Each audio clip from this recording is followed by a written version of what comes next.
Welcome to Meditation and Aliens with Doro and Matt, a webcast that explores everything we currently know about the truth about aliens, human history, reality, consciousness, and the role meditation can do to help us understand all these things, and how we might all work together to build the best world possible for all beings, human or non-human alike. Meditation and Aliens is hosted by me, Matt Ready. I'm an amateur ufologist. I have a degree in philosophy. I'm the creator of hive1.net, an experimental social discussion platform for truth seekers and activists. I'm the author of a book called Revolutionary Mindfulness that's about meditation and activism.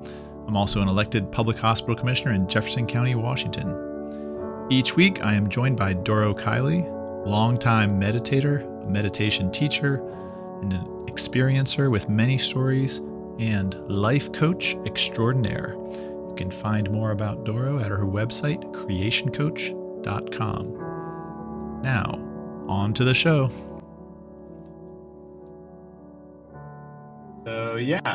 Welcome and hello, Doro. You with me? I'm with you, Matt. This is great. I'm just enjoying these weekly podcasts. So because I never know what to expect. You bring such good stuff to the table. So yes, I'm ready. All right. We are broadcasting live on Twitter Space, which is fun, although we don't usually have anyone drop in there. It's feels good to me to get the show out live and immediate in case anyone really wants to hear what we have to say as soon as we say it and not wait for the editing of the podcast and the YouTube videos that we also put out. Great. All right. So how are you doing this week? My goodness. Well, I'm doing fine. I'm growing the YouTube channel, and some of these podcasts that I'm putting on my channel are getting quite a few hits, and I just feel this surge of creativity, and I think that it's actually being confirmed by the Schumann resonances of the planet. I was just watching some information on that, and we're going into some frequencies that supposedly offer us a little more creativity, and I'm feeling it. So that's how I'm doing. How about you, Matt? How you doing? I'm doing pretty good. I had a really cool sort of discovery this week because, as you know, I'm super interested in the topic of aliens and UFOs and what the heck is going on with the secret keepers hiding it. And the reason I started this podcast is because I want to talk about it. I want to talk about what I'm figuring out, and I want to hear other people's ideas and bounce ideas off of others. And I told you this before the show, but this week I went into virtual reality on the it's called the Meta Quest now. It used to be called Oculus Quest, but it's a VR headset made by Facebook's company Meta.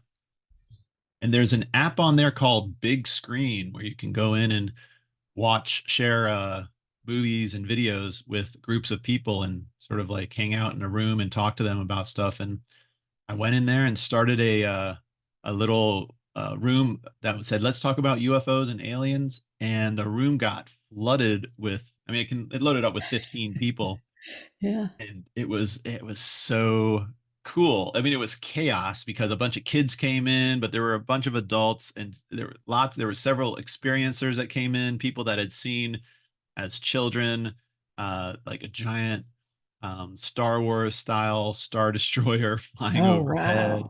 Wow. There was a guy from the military who said he had been assigned to help dismantle some underground base in California. And he said there were photos of alien bodies, aliens with 3 fingers. And then there were just other people just trying to they were just like blown away by this topic and trying to figure out what is going on. And it was, and then we had a bunch of little kids in there trolling and causing trouble, and I had to kick some people out, and people got upset with me. It was getting chaotic. Yeah. I got to tell you, Matt, that after you telling me this a few days ago, I went ahead and I bought one of these VR headsets. It's not the newest one, but I wanted to try it out. So maybe when I get mine, we can meet in the virtual world of, UFOs and meditation and see what happens. I think it would Awesome. be So so you got a cool. Meta Quest, like the I old one? did. I got a Yeah. MetaQuest 2, Great. and That'll be great. it's not the newest one, but hopefully I'll be able to join you in some of these rooms, and we'll see if we can actually live stream it to YouTube or something. Oh, we definitely will. I was basically gonna say this is, the reason I'm broadcasting in Twitter space is because I want other people to join us. I want them to come in, and I'd like to be able to take questions or just let people share their stories. And because I was just sitting in the room, and there were it was like, before I knew it, the room was filled, and people, you can see them there just standing in the around, and while I'm like talking with one or two people, and then I just sort of tried to facilitate. And I was like, well, great. I mean, I see other people here, and you can just put your hand up, literally, like put your virtual hand up in the air. And I was like, does anyone have anything to say about UFOs and aliens? It's like, I didn't even care what they had to say about it. It was just like, you have, and a person, and then later I just sort of like asked the whole room, I was like, who here has actually had an experience where they saw something. Well, first I asked if anyone had an experience actually communicating or interacting with an alien, because those stories are really powerful. But no one besides me, I didn't share my story, but I have a little story in that realm. But then I asked if anyone had really seen a really incredible UFO or something, and that's when the guy, raised his hand and had the story of seeing this like star destroyer shaped giant ship as a child. And it was so fun because the people in there were like, are you serious? I mean, they were so shocked. And like, I think a lot of them had never actually heard face to face from a person giving their genuine testimony of seeing one of these things. And so the people just started throwing questions at him, like, what did it look like? What was it? Did it have colors? And it was like, it just felt like it was like you're fertilizing communication on a taboo topic that everyone Yeah. struggles to find people to talk to about it, because such there's such a weird thing going on in our society about this topic of UFOs Isn't and it? It's aliens. there's a stigma around it that people don't be affiliated with anybody talking about UFOs. It's Yeah, interesting. Yeah. yeah, yeah. So yes, we are definitely. I think we're just going to try doing a live show in a VR room, and we'll just put it up on the we'll put it up.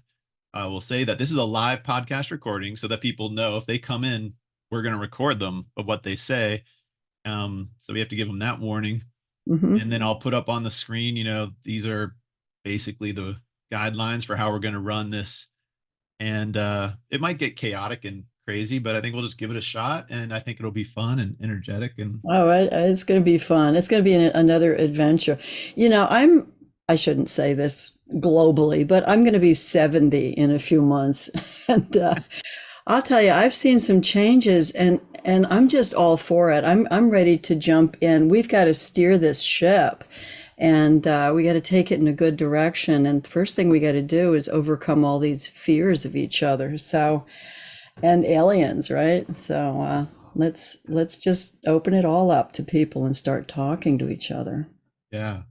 Yeah. Well, one of the first topics I wanted to, I have on my list here is to discuss this, not just media blackout on the topic, but also sort of the mental blackout some that it seems like some people have. You either It's like there's two types of people in our society: those that have like realized there is something up with UFOs and aliens, and they've started down the rabbit hole, and there's those that are just like absolutely refusing with everything they have to take this subject seriously, and they Yeah. do.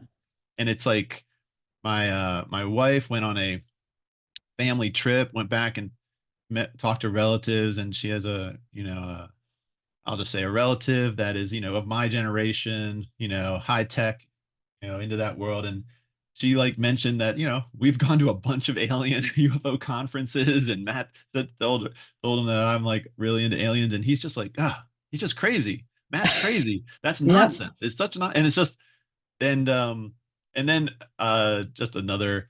There's a show. There's a comedian named Daniel Tosh. I'm sure you have not heard of. That would be my No, prediction. Well, no. yeah, probably not your style of comedian, but he's very funny. He's one of my favorite comedians, and he has a podcast called The Tosh Show on YouTube.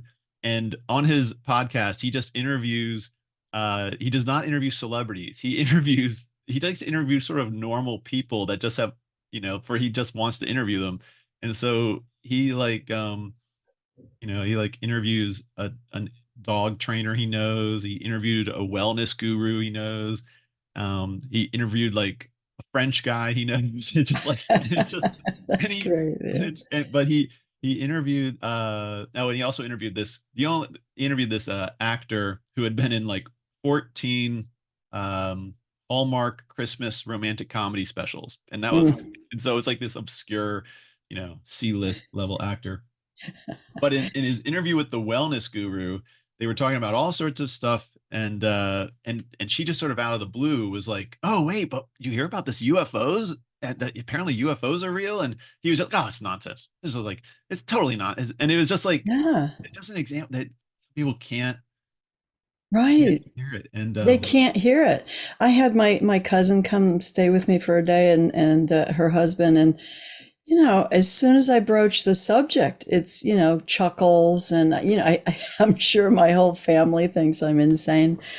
So how do you get past that? I mean, we're dealing with real congressional hearings, aren't we? Real whistleblowers. I mean, massive legislation, yeah. the National Disclosure or not, the National Defense Authorization Act had a 75-page piece of legislation sponsored by Majority Leader Chuck Schumer, Senator Rounds, Senator Gillibrand, Senator Marco Rubio, that mentions non-human intelligence some like 70 times in this, and it passed with, I mean, it got gutted. The majority, a lot of the bill got stopped clearly by, it seems, a couple of congressmen who seem clearly corrupted and controlled by the military industrial complex. That would be Senator or Congressman Mike Turner and Mike Rounds.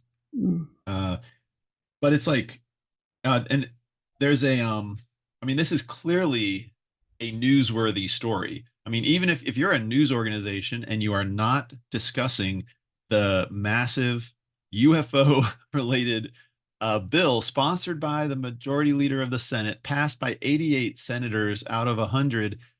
I mean, it's like Marco Rubio said this. It's like either there is something going on with UFOs and aliens and hidden alien technology, or Chuck Schumer is a nut job and the majority of the Senate's a nut job about this. And all these whistleblowers like David Grush are lying and committing major crimes by lying.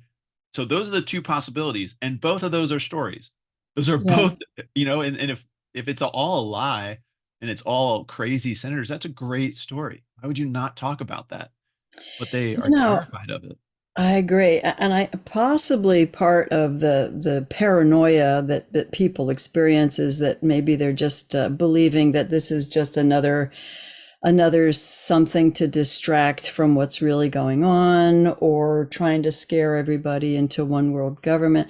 There's so much distrust, I think, right now everywhere, that people are looking at this whole subject with a grain of salt. Apparently, it's like, well, maybe it is and maybe it isn't, and who knows, and what's on TV kind of thing.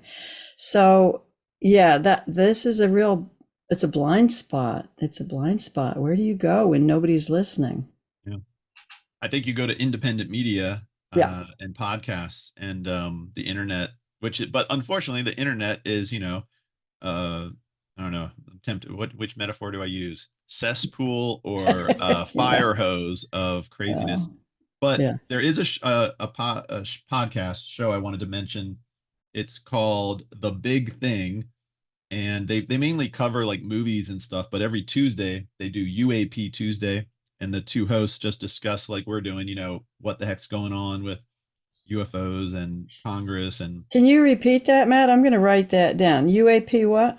they do UAP Tuesday, Tuesday. but the show is called The Big Thing.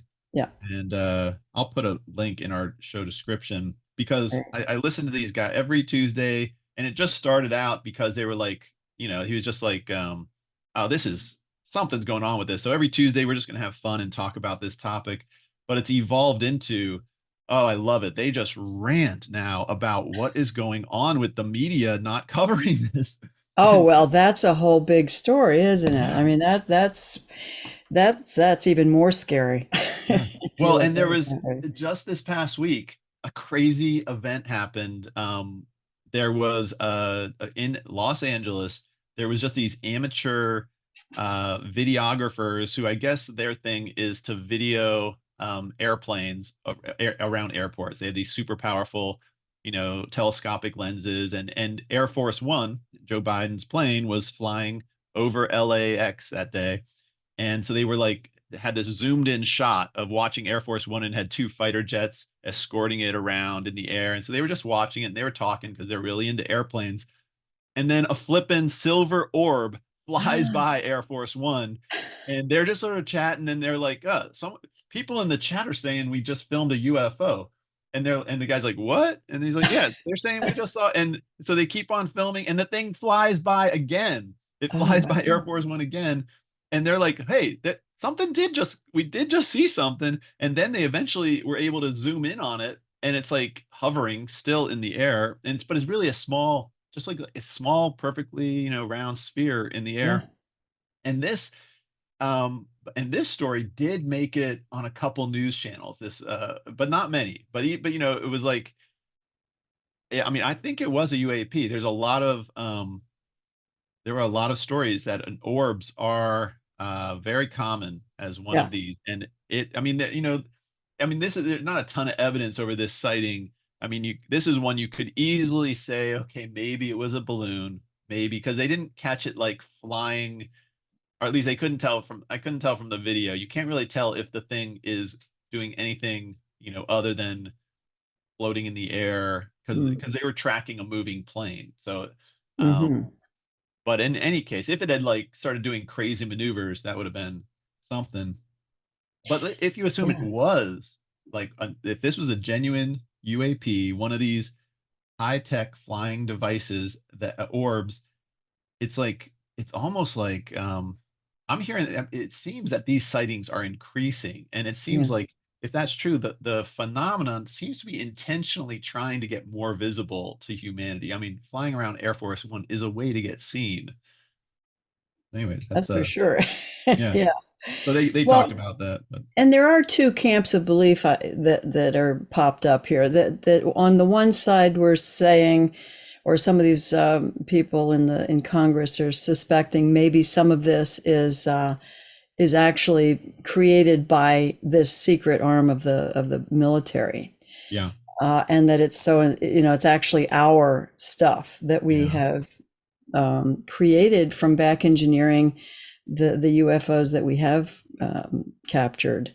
yeah. So there's no way right now, I guess, of telling if they're from us or from space. I mean, do you have a sense of that? Well, I mean, if we assume they are the secret keepers, the CIA, Lockheed Martin, they have some sort of, secret fleet of these things. The question would then become, why would they have one of these flying around Air Force One in a way that would get visible? Why would they do that? It's a unless they are, I mean, maybe it's ours and it's protecting Air Force One, maybe. But if it's not, it's same thing with the Tic Tac video that Commander Fravor saw in 2004. That that Tic Tac was, and it seemed to be a bunch of Tic Tacs were doing something inside a region of the Pacific Ocean, they where these jets like Commander Fravor were doing exercises. I mean, they were operating in a zone without um they're in a zone that they're going to be seen by military planes. I mean, these things clearly have the technology to not be seen if they don't want to. Like they can just fly away from you really fast if they don't want you to ever see them. So why are they doing this in a place where someone like, Commander Fravor or these uh, these videographers at LAX, why would they do it in a place where they could be seen, but not seen real clearly? They just want to, they're just seen just like Yeah. barely enough to cause a ripple of attention. Yeah, I mean, you got to wonder, is there an agenda, and that's where people just start spinning off all kinds of maybe this and maybe that. And it can create a lot of anxiety. I mean, we don't know what's going on. Um, and that's where I come in with the meditation and stuff. So that's how I stay anchored to the reality that I live in. So is there anything else happening in the political arena around this that you've come across this week? Let's see. Well, I guess I wanted to talk a little bit more about the media blackout because I did some Yeah, yeah, research on that. good. Um, so one, I was just sort of, just thinking about this, and I've been making sort of mental maps, and I started making a visual image map of who the major players are in this situation, we'll just focus on media for the moment.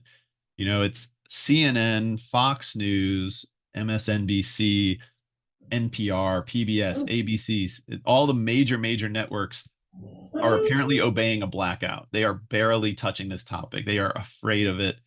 But then on the other side, there is this small cable news channel, News Nation, that is totally covering it. And they're not obeying the media blackout. And I felt like that's something that's worth digging into. Like, why would this one company feel the freedom to delve into this topic, and really discuss it seriously while these others are just afraid of it? And I was like, this has to be explainable by the ownership. It's the owners are in charge. These are publicly traded companies. So I just started researching. You can look up on Yahoo Business who are the major shareholders of these companies, corporations. Because Wow. I was hoping to look into this and see, oh, it's News Nation is owned by, I expected to see, maybe a corporation, some mysterious corporation that we have no idea who owns it, but I expected to see somebody different than the owners of all the other big networks. Right. But what I saw was it was owned by seemingly basically the same major Oh, corporation. Yeah, and it's BlackRock, Vanguard, State Street. I mean, those are the same BlackRock, Vanguard, State. They own everything. now They that manage brings individual. up big questions, doesn't it? Yeah, Why would there be blackout on, other channels and not this channel if they're yeah, all owned by the same yeah. group? What's Well, that all about? yeah, well, to me, if it had been owned by someone different, and let me like throw out there is the Newsweek magazine is also one of the only major periodicals that covers this topic legitimately. And Newsweek magazine is owned by like two guys. So that is like clearly in another, I would consider that basically independent media. But I found that interesting. That is definitely, because the Washington Post, New York Times, they won't touch this. No, But no. independent media will, and Newsweek will, but that's owned by two guys, so you can give them credit. But why is News Nation seemingly owned by, if BlackRock basically owns News Nation and owns CNN and Fox News, but it allows News Nation to cover this, then that seems that the the same group is basically in control of both sides of this as far as it seems like that seems to fit with the controlled disclosure plan that Absolutely. they've Yeah. chosen News Nation as a media outlet. They're going to let run with this until they are ready to, for whatever reason, let down the floodgates on these other major news networks. And maybe they're just waiting for the right timing that it fits their agenda to, to do that. And because they're taking a risk, I mean, it's a really big business risk to force your big media networks to not cover the biggest story in history. I mean, Yeah. they should be hitting, they should be getting a ratings hit from that. And that's another thing I've been watching to see, is News Nation getting, like, is its ratings starting to skyrocket? Because I feel like, CNN and Fox News, if that started to really happen, if News Nation suddenly started to get tons and tons of viewership because it was the only channel covering this honestly, I feel like they would react and they would change their strategy because I don't think they would give up the money that they could get by Yeah. covering this. Um, Isn't but this interesting? Yeah. but if the same people own both, then maybe they don't care so much. If BlackRock owns News Nation, so what do they care if News Nation becomes the biggest news channel in the country and Fox News and CNN take a major nosedive? As long as they own both companies, maybe they don't care. It's kind of a wash to them. Yeah, I mean, my sense is that they don't care about the money with this particular issue because I agree. It feels almost like a controlled disclosure. It's all being very, very well orchestrated about who gets to get, what information and how quickly and where. Um, so there are two ways of looking at this that I've come across, and one is that this is very authentic and it's all very real, and the other camp is that this is a controlled disclosure, but it's not really a disclosure, that it's actually leading up to this Bluebeam project. Have you heard of that, the Bluebeam project? Yeah, The that's the fake alien invasion. the fake alien invasion that's supposed to scare everybody to death and, get everybody under one umbrella, which is the new world government, supposedly. That's supposed to be the Bluebeam project. So, it's either that or this is really happening. I mean, something is happening. Clearly something is happening, and the the distribution of information is being controlled. Do you have a sense of, I mean, what's your attitude toward this? Is it scary? Is it exciting? I mean, what is your whole gut feeling toward all of this? Um, I mean, I find it just to be like incredibly fascinating mystery. Um, I am very offended and disturbed by the conspiracy and the secrecy that seems to have been happening around it from the CIA, and I'm offended that it seems like some evil things have been done to keep this secret, and damage has been done to society by withholding this information, withholding the technology and science that it would have helped drive. Um, I'm not scared because um, well, that actually it starts to lead to sort of a bigger philosophical topic. I was thinking we could jump into. Oh, let's do it. Yeah. Well, so basically, it's like it's really pushes me to like try to understand the nature of life and the universe and reality. It's like what is really going on? And I've always been very open-minded and curious about the concept of simulation theory, the idea that we might be living in some sort of contrived computer simulation of some sort. And there's a lot of evidence in quantum mechanics that, for me and others, really sort of lends itself to. It seems we live in a, if you look at quantum mechanics, it seems that a lot everything in our universe comes down to the equivalent of pixels. It comes down to the Planck length, the Planck time, and even, I mean, just atoms, electrons, and everything. Those are all basically similar to pixels that we have in video games. Right. Um, and the laws of physics are just seem to be like rules that someone defined for this simulation. And so I'm very open-minded to that. And but one of the big things that I that made me think simulation theory was not true, when I think about 5 years ago I came to the conclusion it seems there's so much evidence that we are living in some sort of simulation. But the biggest thing for me, a big flaw in that, was in my brain. I was like, why would you build a simulation and create humanity and let them live in here and not have other aliens, other civilizations in it with them? Because that would be the most interesting thing to do in a simulation, is to, I mean, to have multiple, technological civilizations interact.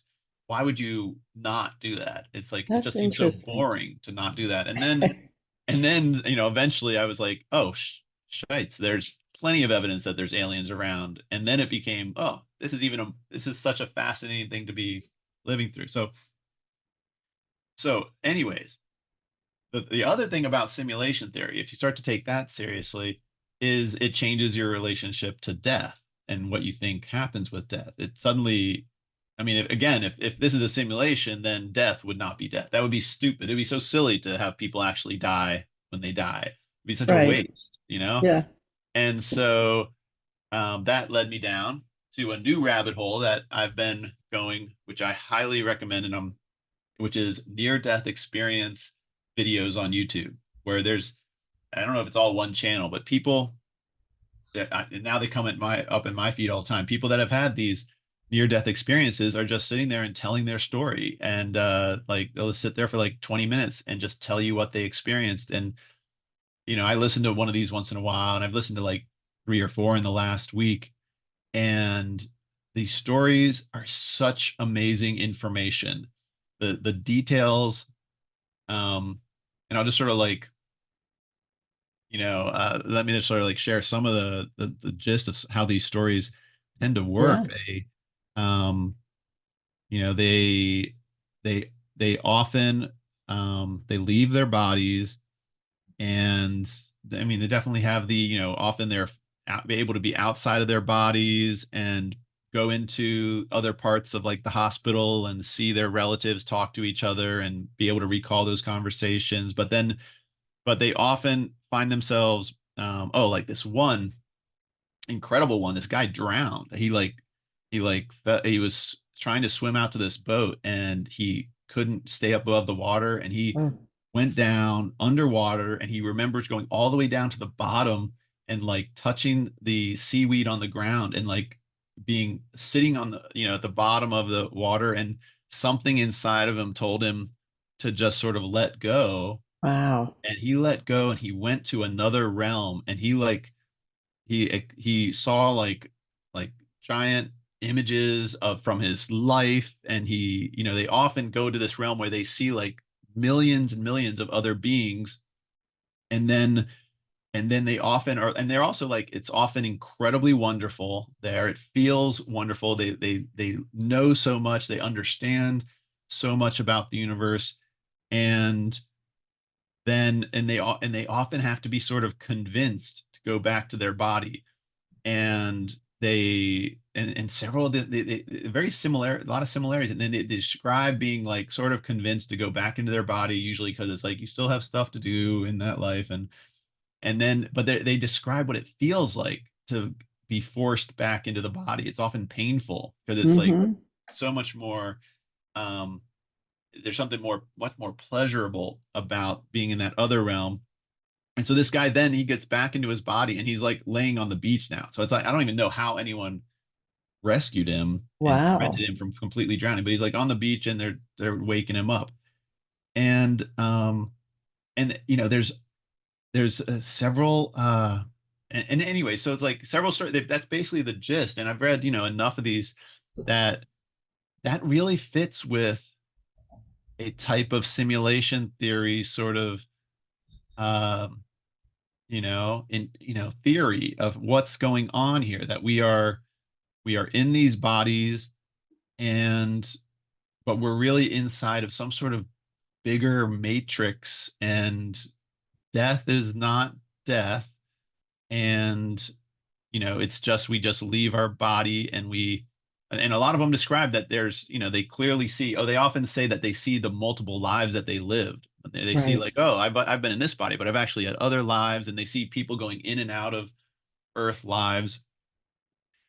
So to me, at a higher level, that's way more important. If something like that is true, that's way more interesting and important than the fact, hey, aliens might be flying around here messing Yeah. with us, or secret keepers might be messing around with us.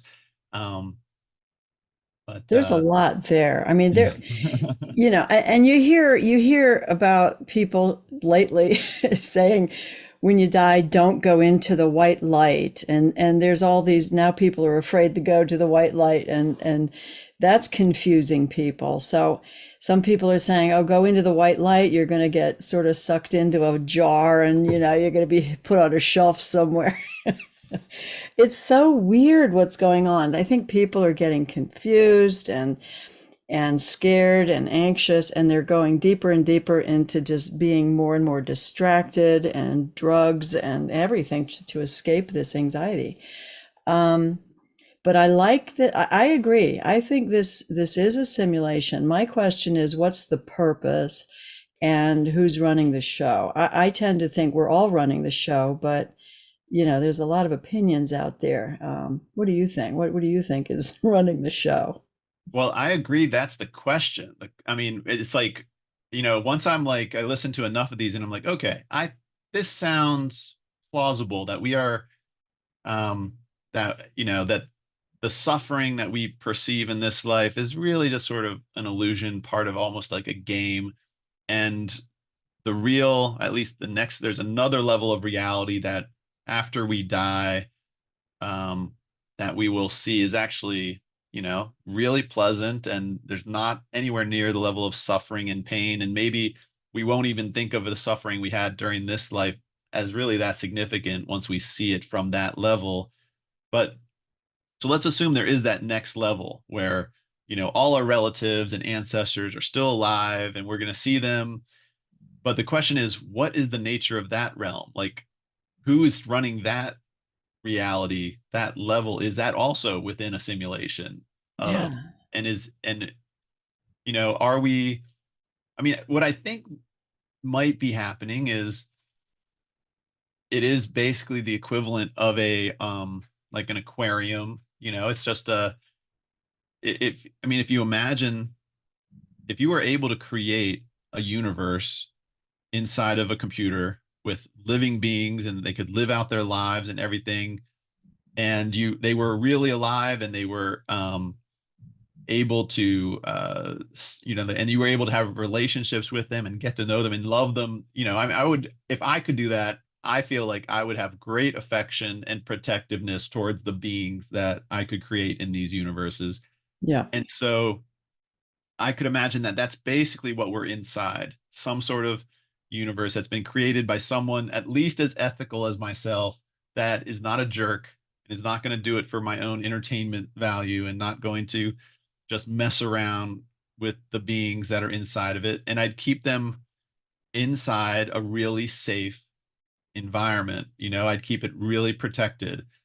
And so I would assume that dimension that people see when they have these near death experiences, they're still inside of basically, a simulation bubble, but they're probably really safe, because, but I mean, I don't know, safe from what, I don't know if it's, you know, that's what I wonder about. I wonder if there's like threats and dangers that are, way bigger and beyond our universe, that could do horrible things or destroy Oh my us. goodness. Well, I think that just by being alive, we're in a very dangerous place here.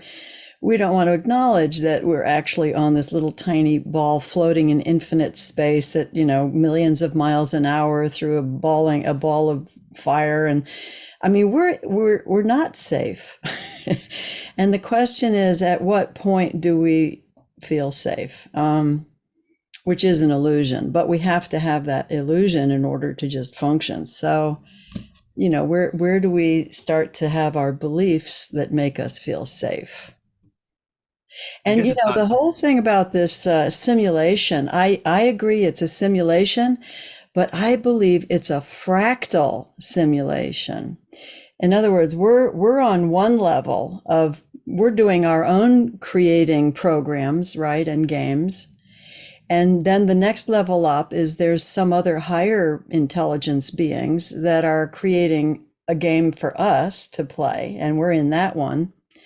And then probably above them is a higher intelligence. I mean, there's just no telling how far up the, how far this can go.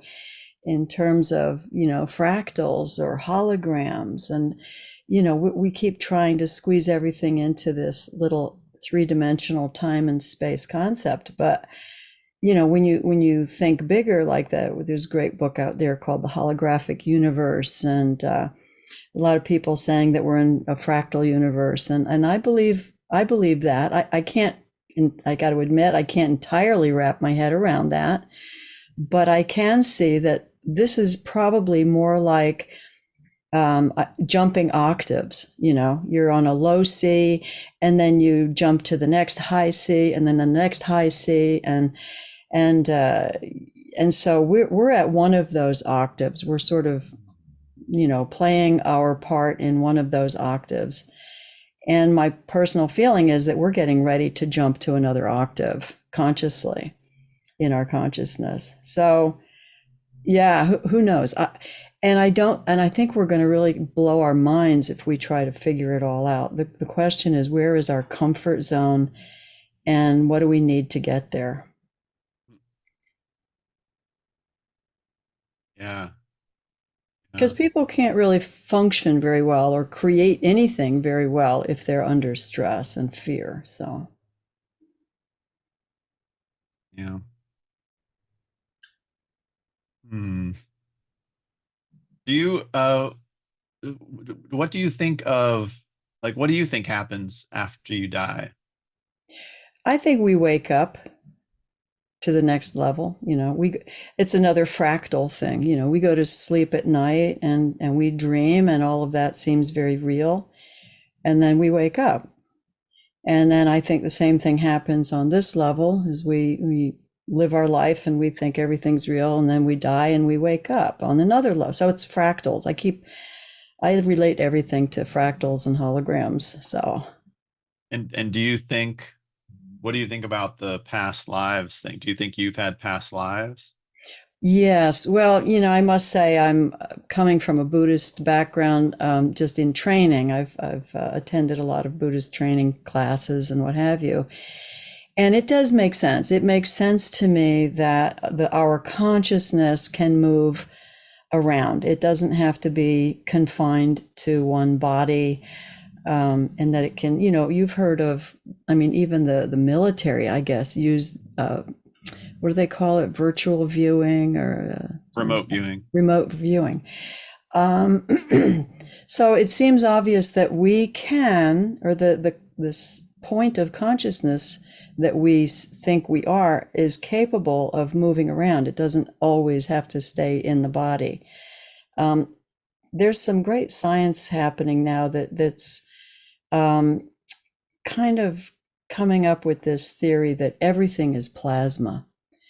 And I haven't quite figured all that out yet, but I can see that we're moving around through space and time in a what would be like a conductive jelly. And so, it's conductive because we can receive impulses that are around us and coming through. And it's hard to explain, and I haven't quite understood it. But I can see that we are surrounded by infinite potential, and we are capable, with training or by dying, to move through that plasma, wherever we set our intention. That's the way I see it. So do you think, I mean, do you think after you die that you might come back into another human body in this world and live another life? Yeah, in fact, you want to really know what I think? Yeah, I do.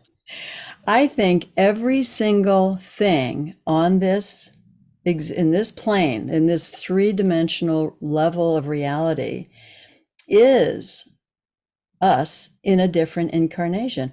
I am you in your incarnation, because when you die, time and space are gone.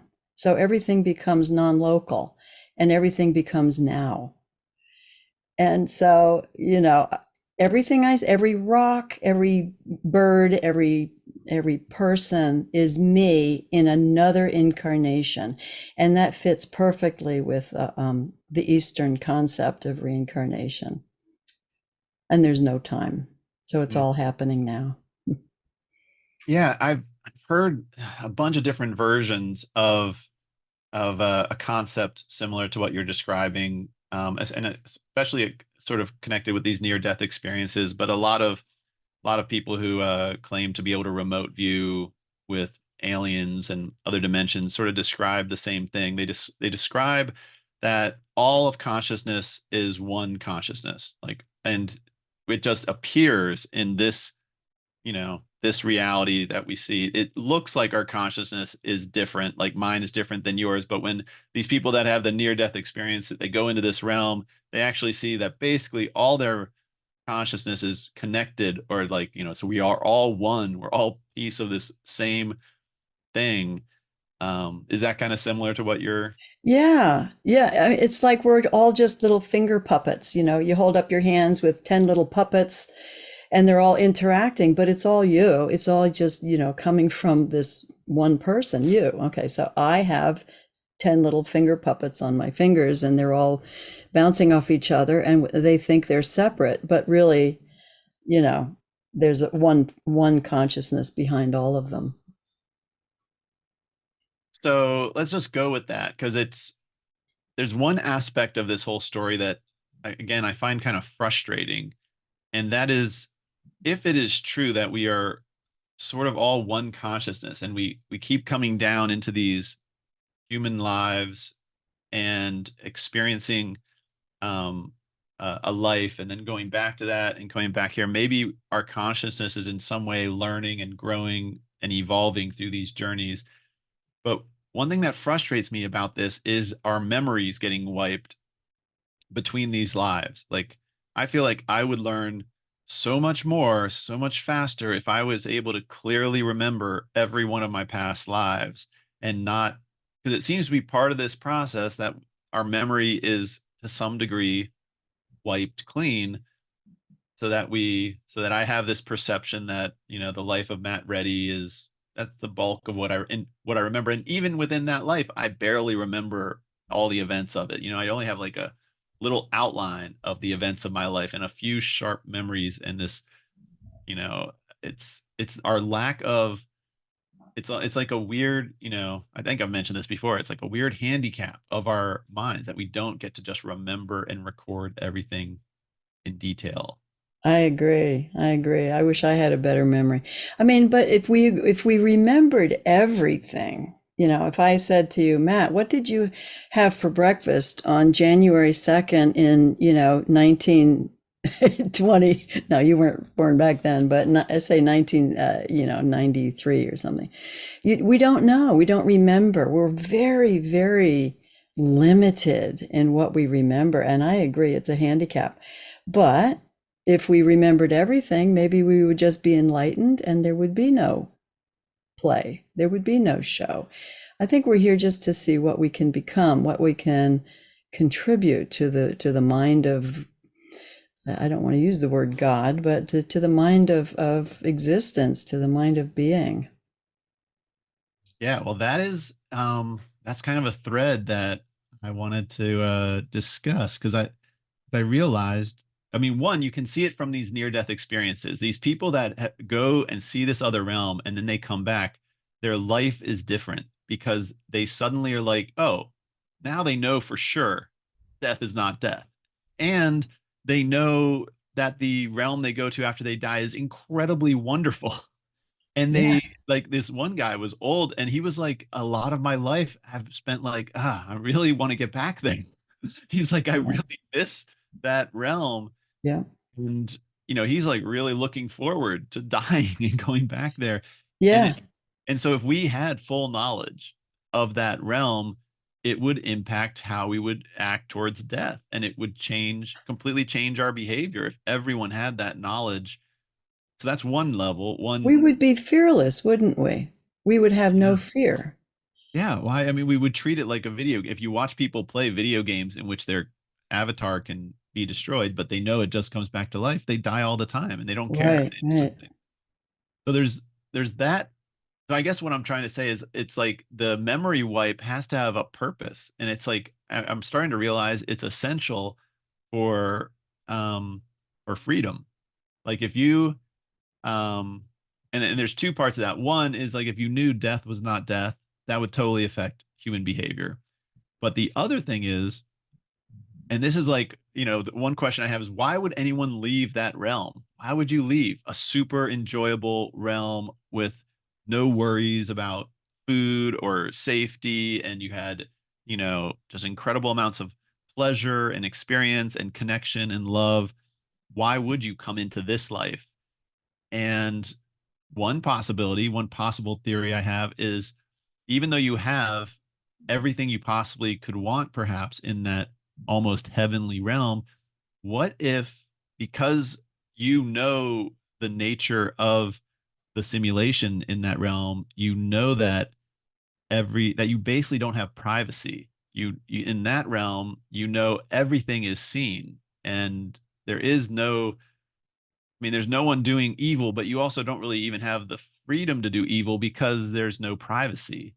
Everything is seen and everything will be held accountable. And the only way to have a feeling of freedom to actually choose to do or explore stuff, you have to wipe your memory of the knowledge that everything is really being watched and That's recorded. interesting. So you think that we learn differently if we think nobody's watching? Absolutely. I mean, Yeah, if you and I've had this discussion with people because I actually brought this up at a dinner last night, and someone, when I said this, they said, well, no, plenty of people think everything they do is watched by God. Some people believe in God and believe they're watched all the time. And my response was, I don't believe people that really believe God is watching them would ever do evil. And yet right. plenty of people do evil. And I don't believe they actually believe in God. I mean, if you if you are in being watched on camera or watched by other people, you just the same you don't do the same evil things because you're being watched. And if Yeah. you yeah. Mhm. And once we realize through meditation and other practices, once we realize that we really are connected, we really are one hand with lots of little puppets, that it is all just us. And so when you realize that, you feel responsible for each other. There's that sense of I'm not so much what you're talking about being watched, but when you realize it's all me, it's all us together, there's less inclination to hurt people and more inclination to be of service. So when we come in and we get a memory wipe, we're basically, I think, being willing to go into this level of challenge. We want to see where our challenges are, because we're living in this kind of non-challenging, everything's wonderful, heavenly space. I could see that there could bring some curiosity about, gosh, I wonder what else I could become or what else there is, and just merge into this level of challenging situations. Let's put it that way to Well, see. I think if Yeah. I think if we could, if we knew that we were one with everybody, we knew everything was watched and recorded, I think it might stifle creativity, I just like it agree. would stifle freedom and creativity. And that might be kind of the purpose of why why we come into these lives. And maybe there is a value to the creativity, maybe it's like helping, um, Yeah. whatever's going on at that next level. Maybe they need creative beings to, go in here and think about stuff. And um, Yeah. Oh, I'm sure that I'm sure that this level of existence is very entertaining for anybody else that's, able to watch from a higher level. So it's got to be entertaining. So, but it's scary. I think that's part of what we're doing here is to try to face this fear that we all have all the time. I mean, we've never been without it. It's part of our body, actually. The whole survival mechanism is based on, surviving and it's all fear based. So I think we're coming to take another jump into a plane of existence that is not so fearful. Mm. There's not so much desperation and need for concerns about basic survival. Um, Yeah. if we can play our cards right, I feel like we're in the middle of a caterpillar cocoon in the middle of winter, and inside that cocoon is just a bunch of goo.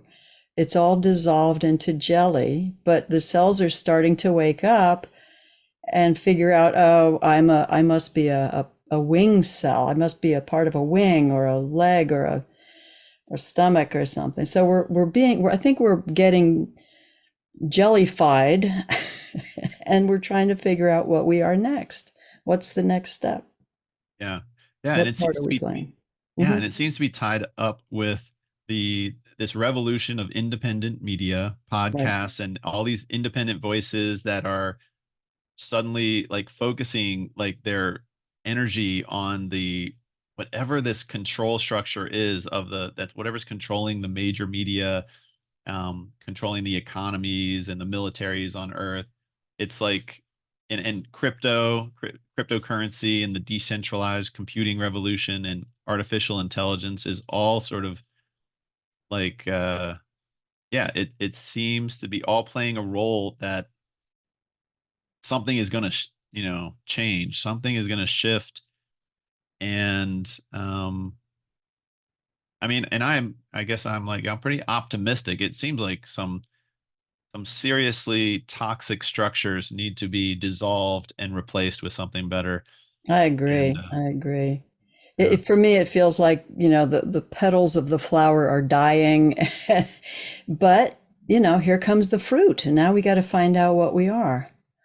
yeah, yeah. And I think it's going to be, I think a lot is going to happen this year because, the something I have this suspicion. I'll just, throw this out there. I'm sure I've mentioned it before, but it may be that this controlled alien disclosure plan is timed with the election.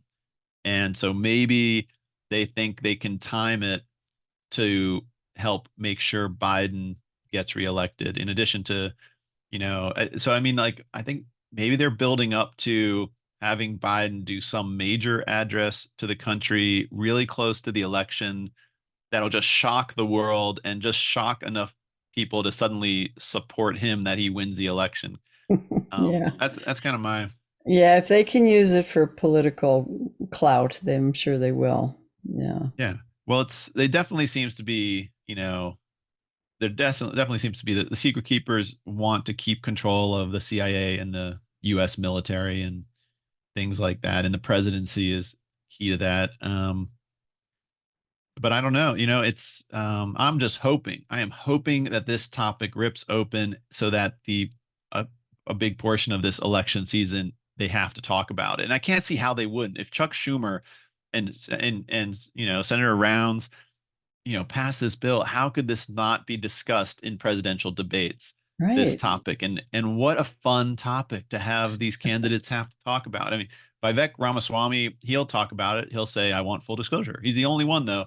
Everyone else is staying away from it. But just, geez, it's such a great one. Oh, I hope it breaks wide open sometime next year during the election year.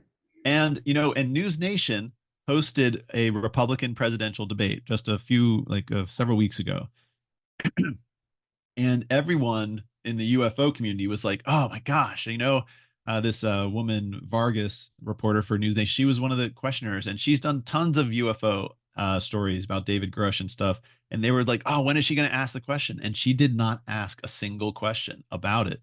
Oh, And I was wow. like, "Oh, this is weird. Why Yeah. would News Nation not take this opportunity?" But then I realized, oh, this is actually strategically very smart because this was this Republican primary debate was not that big a news story. Nobody really cared, but they will care when you have actual presidential candidates up there. Right. If it's like I can if News Nation has Trump, Biden, and RFK Jr. up on stage, or who knows, if Trump gets knocked out, maybe Vivek Ramaswamy. But if it's a real presidential debate, that's when you hit them with the question.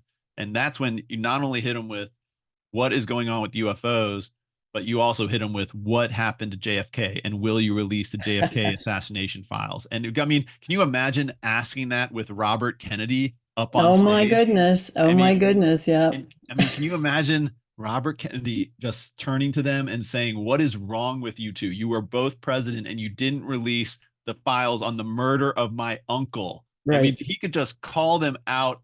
Just it would. I mean, I mean, it's like, oh, that's what News Nation I think is waiting for. I mean, because if they had done that during that Republican primary thing, then they might not get to do a presidential one because they've already played their card.